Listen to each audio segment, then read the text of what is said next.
मैं हूं अलका यादव। कैसे हैं आप सब? आशा है आप सब बहुत ही अच्छे से होंगे।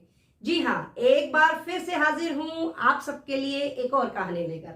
और आज की कहानी का नाम है दुनिया को नहीं, खुद को बदलिए। एक बार की बात है, एक बार एक राजा था और वो राजा बहुत ही अच्छा जीवन व्यतीत कर रहा था और राजा की जो प्रजा थी वो भी बहुत ही ज्यादा खुशहाल जीवन जी रही थी। राजा को अपने मंत्रियों के द्वारा दिन प्रतिदिन ये खबर मिलती थी कि उनकी प्रजा का जो जीवन है बहुत ही खुशनुमा है, वो बहुत ही खुशहाल जीवन जी रही है। एक दिन राजा को लगा कि हर रोज केवल मैं सुनता हूं, क्यों ना अपनी आंखों से भी देखा जाए कि मैं किस तरह से अपनी प्रजा को रख रहा हूं। एक दिन राजा ने तय किया और वो अपने बहुत सारे मंत्रियों के साथ प्रजा से मिलने के लिए राज्य में घूमने के लिए निकले। पूरे दिन वो यहां से वहां घूमते रहे, प्रजा के लोगों से बातचीत करते रहे और शाम को वो अपने महल में लौट आए।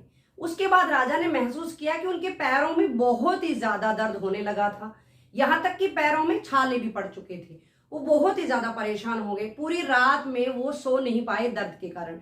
अगले दिन उन्होंने सभा बुलाई और सभा में जैसे ही सब मंत्री एकत्रित हुए, राजा ने मंत्रियों को कहा कि मैं जैसे ही कल पूरे राज्य में घूमा तो वहां की जो सड़कें थी बड़ी ही पथरीली थी, कंकड़ भरी थी। मेरे पैरों की तो बहुत ही बुरी हालत हो गई है और मेरी प्रजा भी पता नहीं किस तरह से जी रही होगी।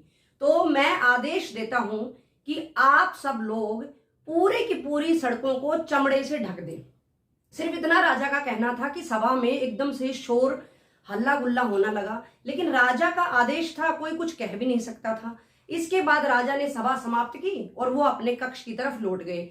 सभी मंत्री आपस में बात करने लगे और सभी को ये लग रहा था कि ये जो आदेश है ये बिल्कुल भी सही नहीं है। अगर पूरी सड़कों को चमड़े से ढका जाएगा तो न जाने कितने ही निर्दोष प्राणियों की हत्या की जाएगी और व्यर्थ ही पैसा भी लगेगा। सब इसको सोच रहे थे, लेकिन किसी को कहने की हिम्मत ही नहीं थी। उन मंत्रियों में से एक मंत्री बहुत ही ज्यादा बुद्धिमान और समझदार था। उसने सोचा कि एक बार तो बात कहनी जरूर चाहिए। वो राजा के पास गया और उसने राजा को कहा कि महाराज, आप जो चमड़े का आदेश देकर आए हैं कि सभी सड़कों को चमड़े से ढक दिया जाए, इसका मतलब ये हुआ कि आप चाहते हैं कि आपकी प्रजा बिल्कुल आराम से रहे, आप भी जब भी जाएं आप भी आराम से चल सकें। तो मेरे पास इसके लिए एक सुझाव है, जिसके लिए आपको सारी सड़कों को चमड़े से ढकने की कोई आवश्यकता नहीं है। राजा ने कहा कि बताया जाए, मुझे सुझाव क्या है। राजा के पूछने पर उस बुद्धिमान मंत्री ने बताया कि आप क्यों ना अपने पैरों में जूते पहन ले, और अगर आप चाहते हैं कि आपकी प्रजा को भी असहनीय पीड़ा ना हो तो आप प्रजा में भी एक एक जोड़ी जूता बांट दें।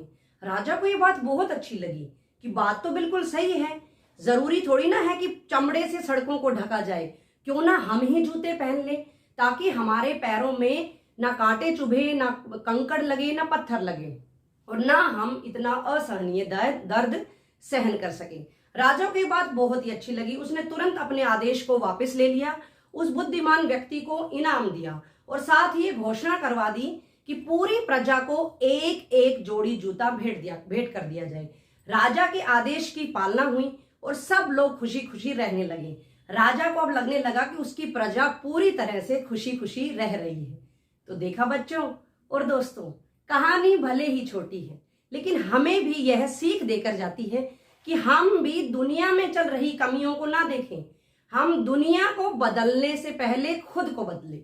जब हम अपनी सोच को बदल देंगे, सकारात्मक सोच अपने जीवन में ले आएंगे, तो दुनिया भी अपने आप बदलती चली जाएगी। अंत में केवल कुछ लाइनों के साथ ही अपनी कहानी को विराम देना चाहूंगी।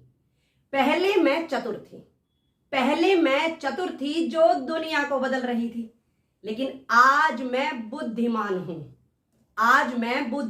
हूं जो खुद को बदल रही हूं।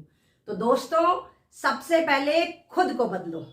आप अपने आप को बदलिए, मैं अपने आप को बदल रही हूं, फिर देखिएगा कि दुनिया हमारे लिए खुद ब खुद बदल जाएगी। खुश रहें, सुरक्षित रहें, फिर मिलेंगे दोस्तों। नमस्कार।